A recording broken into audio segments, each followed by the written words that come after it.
الحمد لله نحمده ونستعينه ونستغفره ونؤمن به ونتوكل عليه ونعوذ بالله من شرور أنفسنا ومن سيئات أعمالنا من يهده الله فلا مضل له ومن يضلله فلا هادي له وأشهد أن لا إله إلا الله وحده لا شريك له وأشهد أن سيدنا ومولانا وحبيبنا وشفيعنا محمدا عبده ورسوله أرسله إلى الناس كافة بشيرا ونذيرا وداعيا إلى الله بإذنه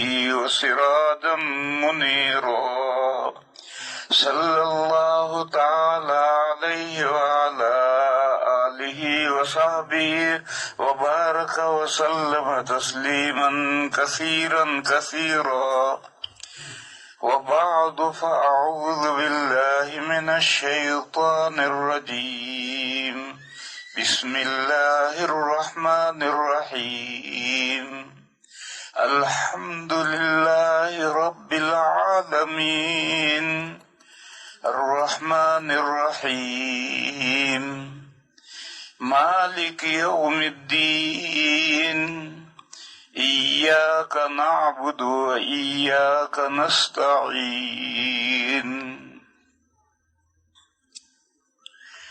بزرگوں اور بھائیوں،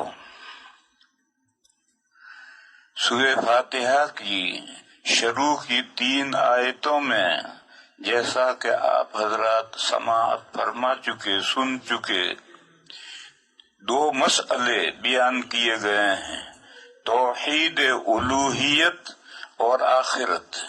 توحید الوہیت نہ کہو، صرف توحید کہو تو بھی ٹھیک ہے، اور توحید اور آخرت یہ 2 مسئلے ذکر کیے گئے۔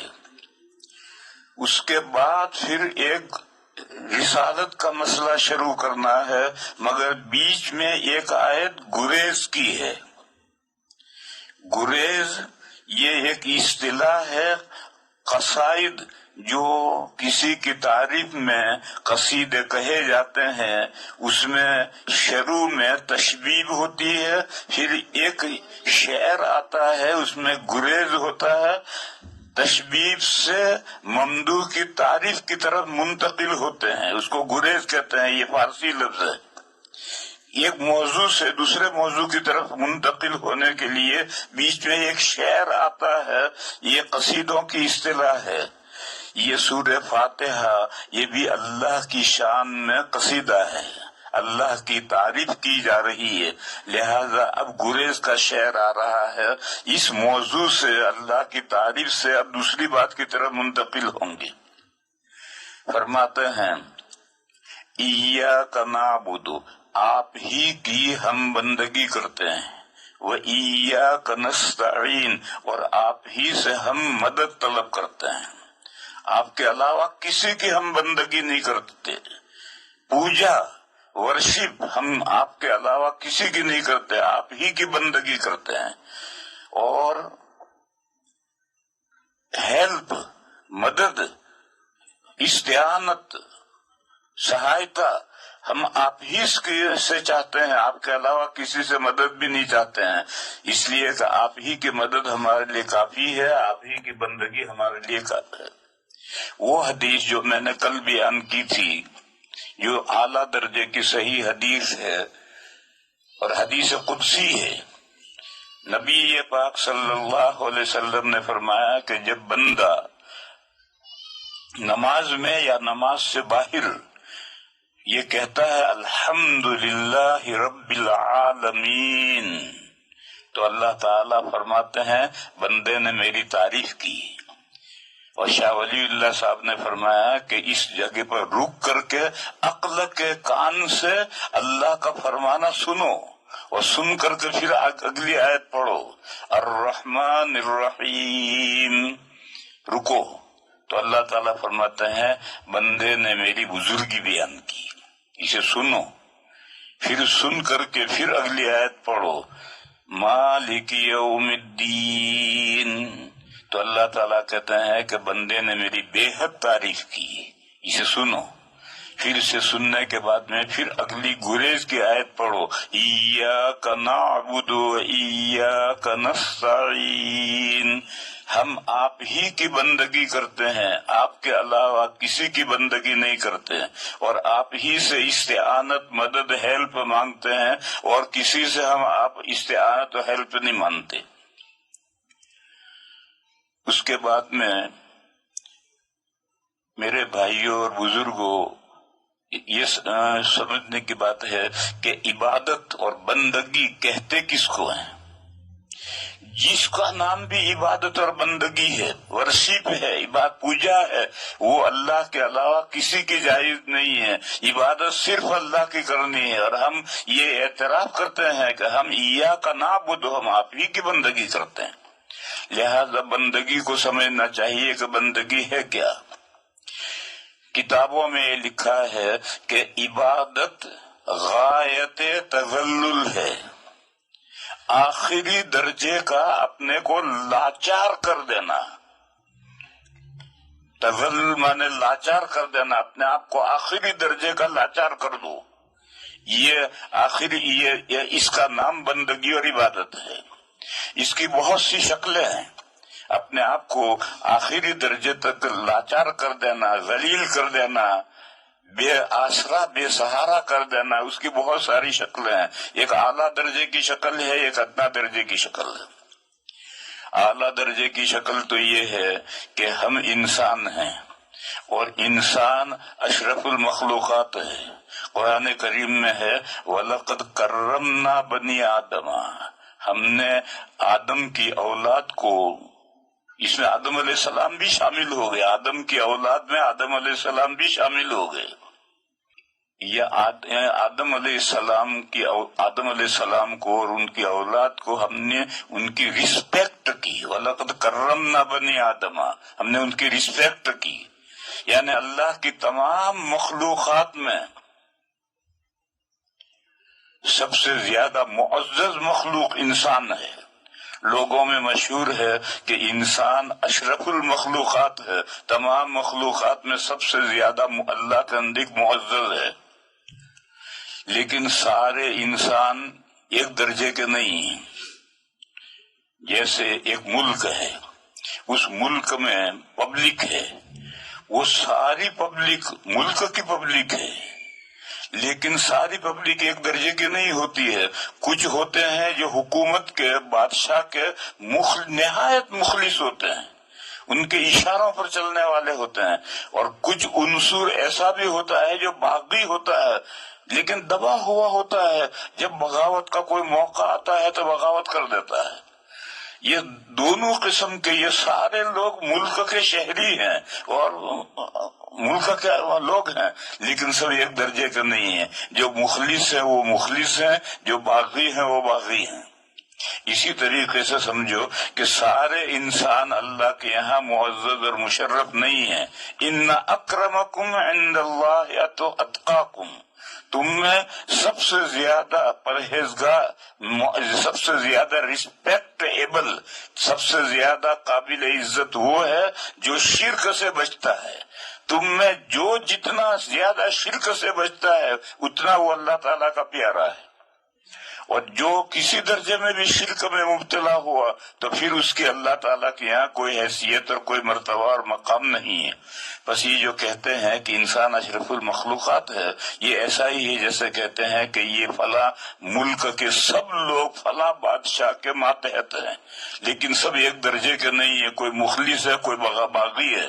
اسی طرح سے سارے انسانوں کے پر کلی حکم لگاتے ہیں کہ انسان اشرف المخلوقات ہے۔ جب انسان اشرف المخلوقات ہے تو اس کی روح بھی اشرف المخلوق ہے اور اس کا جسم، باڈی بھی اشرف المخلوقات ہے۔ اسی لیے انسان کو اللہ کے علاوہ کسی کے سامنے جھکنا نہیں ہے۔ کچھ لوگ ہوتے ہیں وہ مصافحہ کرتے وقت جھک کر کے ہاتھوں پر منہ رکھتے ہیں اور چومتے وومتے کچھ نہیں ہے، صرف منہ رکھتے ہیں، ڈھونگ کرتے ہیں چومنے کا کہ ہم نے دستبوسی کی، حالانکہ دستبوسی کرتے نہیں، بوسا ووسا کچھ نہیں دیتے، بس ایک رسم ہے کہ مسافہ کرتے وقت جھک کر کے ہاتھوں کے اوپر منہ رکھیں گے۔ میں اس کو منع کرتا ہوں کہ بھئی یہ کیوں رکھتے ہو تم؟ انسان یہ جو ہم دستبوسی کرتے ہیں یہ رکوع کی کیفیت ہے، رکوع کی شکل ہے، اور رکوع صرف اللہ کے سامنے کرنا ہے، اور یہ رکوع جیسی کیفیت ہے، یہ کیوں جھکتے ہو؟ کہ جائز ہے، بھئی جائز تو سب ہے، دستبوسی نہیں قدم بوسی بھی جائز ہے۔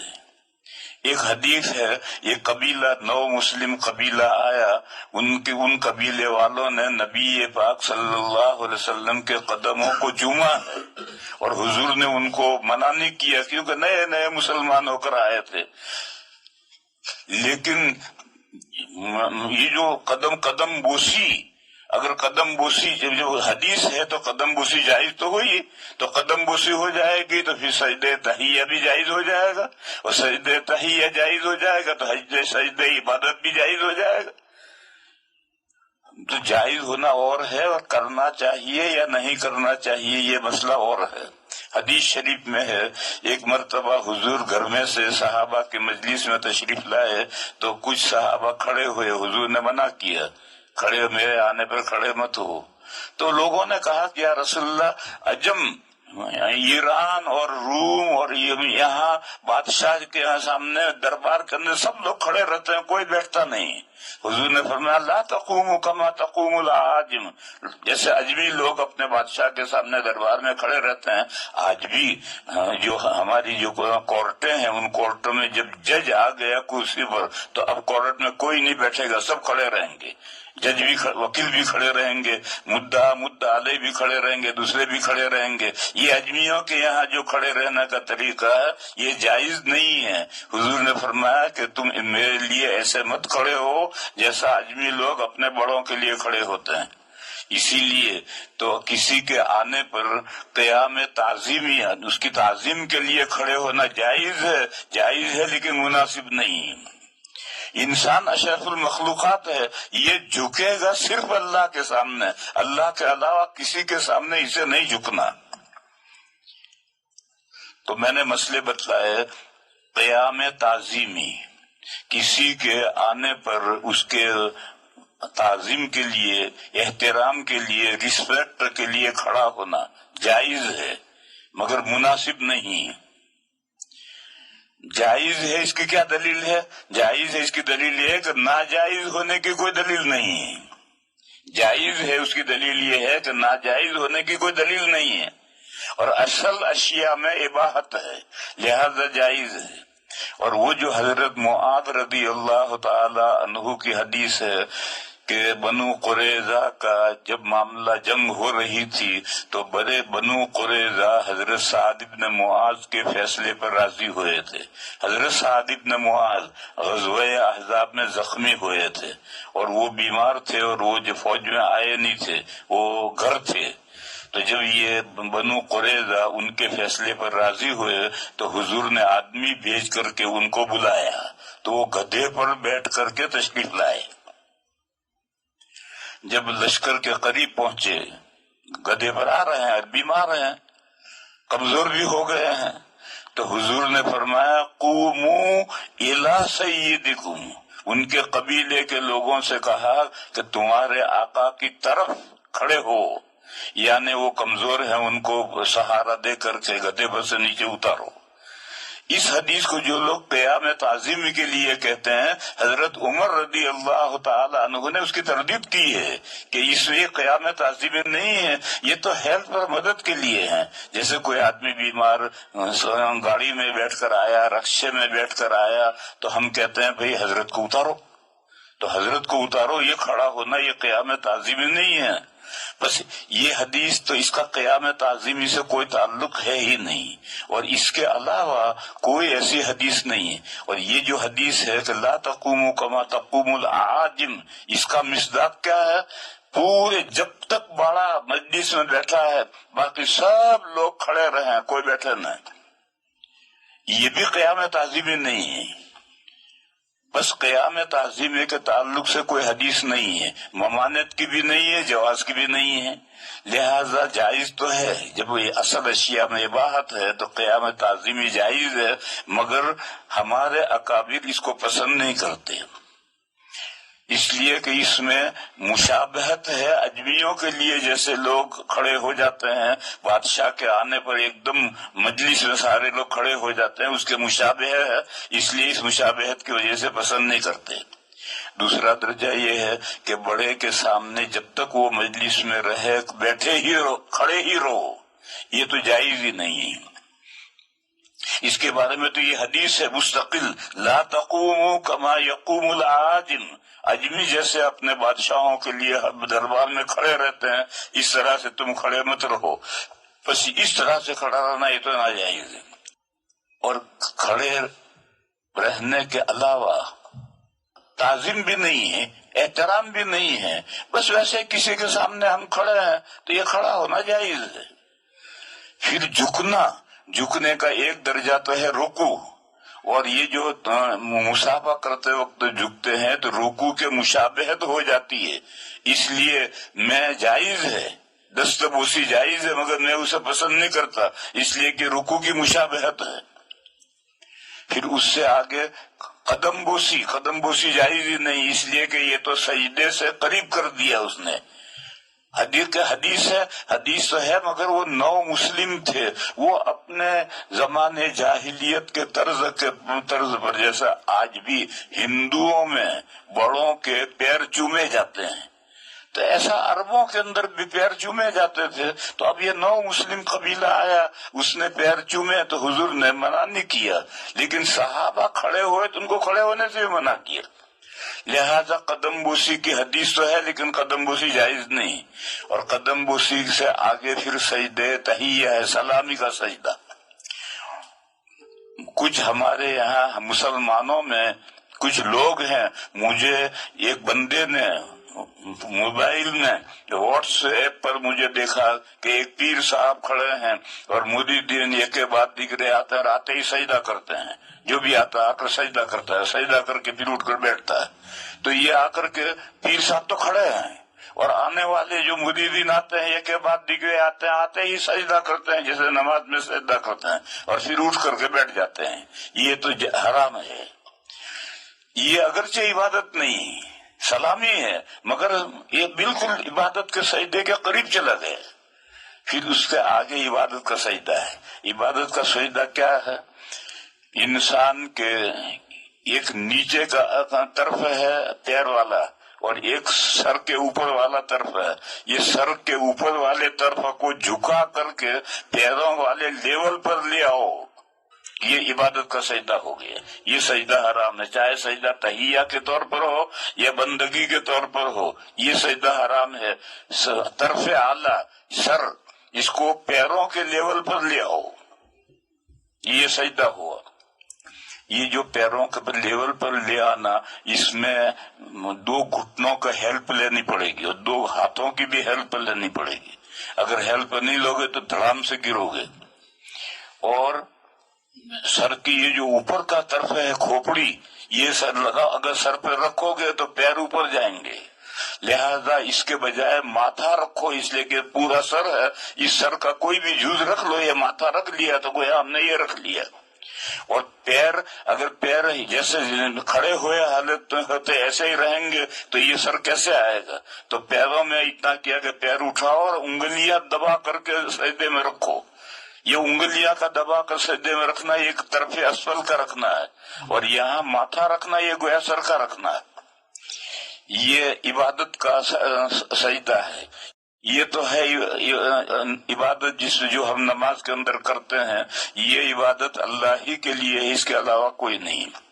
اس کے علاوہ وہ میں نے کہا تھا کہ عبادت کے معنی لکھتے ہیں غایت تذلل، یعنی اپنے آپ کو بالکل لاچار کر کے پیش کرو۔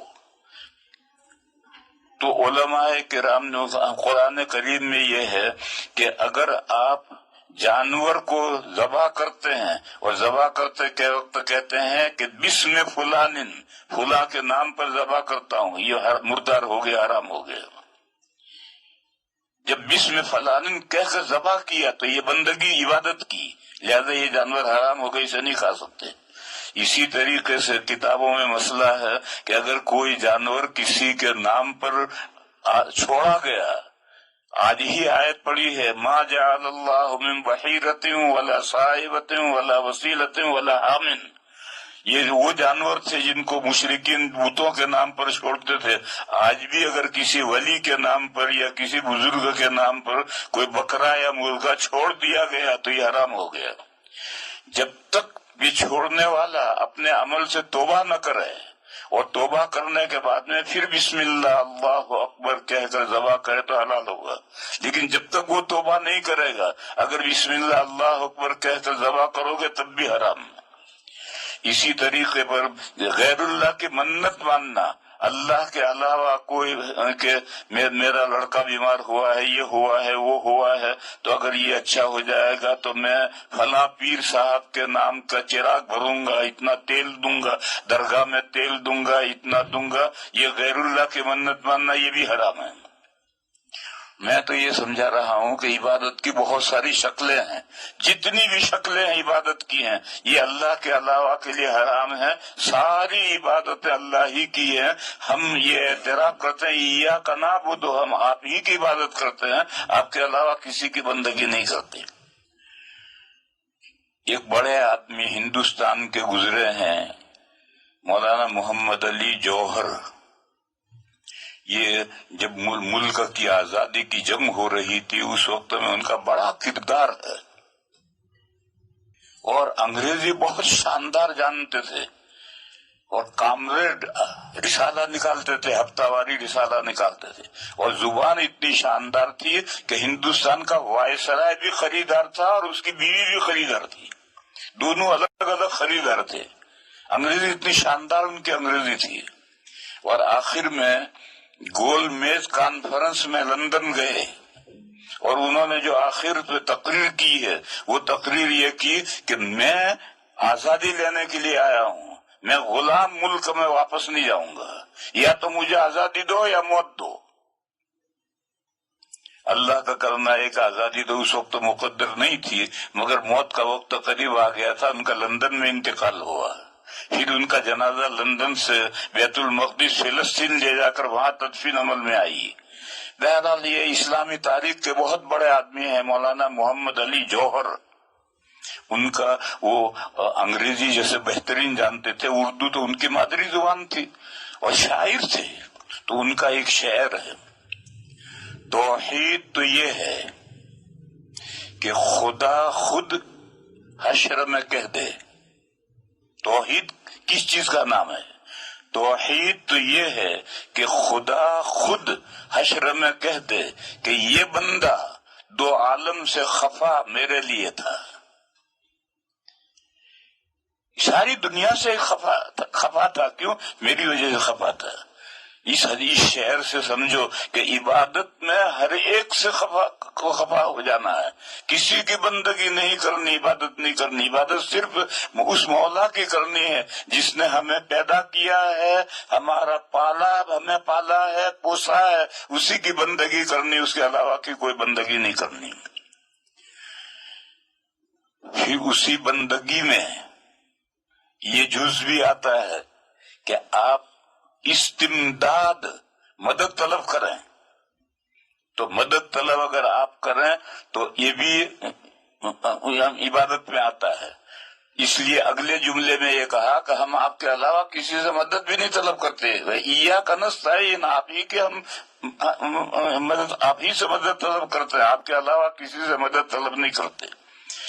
مدد طلب کرنے کے بارے میں دو قاعدے سمجھو۔ یہ قاعدہ تو یہ ہے، آرڈینری امور یعنی عام طور پر ہے، عام طور پر جو امور ہوتے ہیں ان میں آپ مثلا ایک انسان نے کھیت میں گھاس کا گٹھڑ بنایا، بھاری ہے، اس نے کسی سے کہا بھیا ذرا میرے سر پہ درد ہے، تو یہ جائز ہے، آرڈینری امور ہیں، اس میں کوئی حرج نہیں۔ اور ایک وہ امور ہیں کہ جو کسی ان مخلوق کے بس میں نہیں ہے، ہم کسی قبر پر جا کر یا کسی بزرگ سے یہ کہیں کہ ہمیں میری اولاد نہیں ہوتی، آپ مجھے اولاد دے دیں، یہ جائز نہیں، یہ استمداد ہے، یہ استمداد ہے، اور استمداد صرف اللہ سے ہے، اللہ کے علاوہ کسی کی استمداد جائز نہیں۔ اور آرڈینری امور ہے، عام طور پر روزمرہ کے جو امور ہیں ان امور میں کسی سے مدد طلب کرو تو جائز ہے، لیکن غیر معمولی امور جو ہیں ان میں کسی سے مدد کرنا ہے۔ اس کو ایک دوسری مثال سے سمجھو۔ ایک حدیث ہے، جب نبی پاک صلی اللہ علیہ وسلم مکہ تشریف لے جا رہے تھے عمرہ کرنے کے لیے، اور مشرکین نے روک دیا اور حدیبیہ میں رک جانا پڑا، تو حدیبیہ میں پھر صلح ہوئی ہے، اور صلح حدیبیہ اسے کہتے ہیں، لمبا واقعہ ہے۔ یہ حدیبیہ میں نبی پاک صلی اللہ علیہ وسلم کو کئی دن رکنا پڑا ہے۔ مکہ والوں سے اب سفیر آتے تھے جاتے تھے، گفتگویں ہوتی تھی مصالحت کی، تو کئی دن رکنا پڑا تھا۔ ایک دن بارش ہوئی رات میں، اور عرب میں جب بارش ہوتی ہے تو چھاجوں برستی ہے، بڑی تیز بارش تو ہوتی ہے۔ آپ حضرات کو یہ جاننا چاہیے کہ عرب میں بارش کا کوئی سیزن نہیں ہے۔ وہاں سیزن جو چار ہیں وہ گرمی، سردی، ربیع اور خریف، بس یہی چار سیزن ہیں۔ برسات وہاں کوئی سیزن ہی نہیں، جیسے ہمارے یہاں برسات ایک سیزن ہے اور 4 مہینے تک بارش ہوتی رہتی ہے، ایسا عرب میں نہیں ہے۔ عرب میں بارش ہوتی ہے، کسی بھی وقت ہو جائے گی، ان 4 موسموں میں سے کسی بھی موسم میں بارش ہو جائے گی، اور جب بارش ہوگی تو وہاں پہاڑ ہی پہاڑ کھڑے ہیں، تو پہاڑوں پر سے اتنا پانی آتا ہے کہ گاڑیاں کی گاڑیاں اور بسیں کی بسیں کھینچ جاتی ہیں۔ تو حدیبیہ میں ایک رات میں بارش ہوئی۔ اچھا، پھر بارش جب ہوتی ہے تو گھنٹہ 2 گھنٹہ تو جیسے آسمان ٹوٹ پڑا، اور گھنٹہ 2 گھنٹے کے بعد بارش رکی تو کچھ بھی نہیں، پانی کا قطرہ نہیں، سب پانی بہا تھا وہ سارے بہ کے چلا جاتا ہے۔ تو رات میں بارش ہوئی، صبح ختم ہو گئی، تو حضور نے فجر کی نماز پڑھائی، اور فجر کی نماز پڑھانے کے بعد حضور نے ایک تقریر کی اور فرمایا کہ جانتے ہو آج رات اللہ تعالیٰ نے کیا فرمایا؟ تو صحابہ نے چپ رہے۔ اللہ نے کیا فرمایا صحابہ کیسے جانیں گے، وہ تو اللہ کا رسول ہی جانے گا۔ حضور نے فرمایا کہ آج رات بارش ہونے کے بعد جب بارش رکی تو اللہ تعالیٰ نے یہ فرمایا کہ میرے بندوں نے 2 طرح سے صبح کی۔ بعض تو وہ ہیں جن کا مجھ پر یقین ہے، انہوں نے کہا کہ مطرنا بفضل اللہ، ہمیں اللہ کے مہربانی سے بارش ملی۔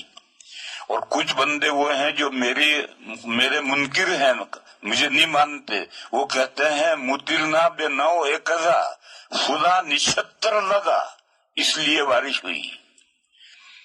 نچھتر یہ ہمارے یہاں ہندی مہینوں میں بھی ہے، 15 دن کے نچھتر الگ ہوتے ہیں۔ برسات کے جو 4 مہینے ہیں اس میں 8 نچھتر ہیں، اور 8 نچھتروں کی کیا خاصیتیں ہیں، کس نچھتر میں گرمی پڑتی ہے، کون سے نچھتر میں اچھی مبارک بارش ہوتی ہے، کون سی میں، یہ سب متعین ہے، اور ہندی جو لوگ جاننے والے ہیں وہ سب جانتے ہیں۔ لیکن اگر کوئی یہ کہتا ہے کہ فلاں نچھتر لگا اس لیے بارش ہوئی، تو یہ نچھتروں پر ایمان رکھتا ہے، مجھ پر یقین نہیں رکھتا ہے۔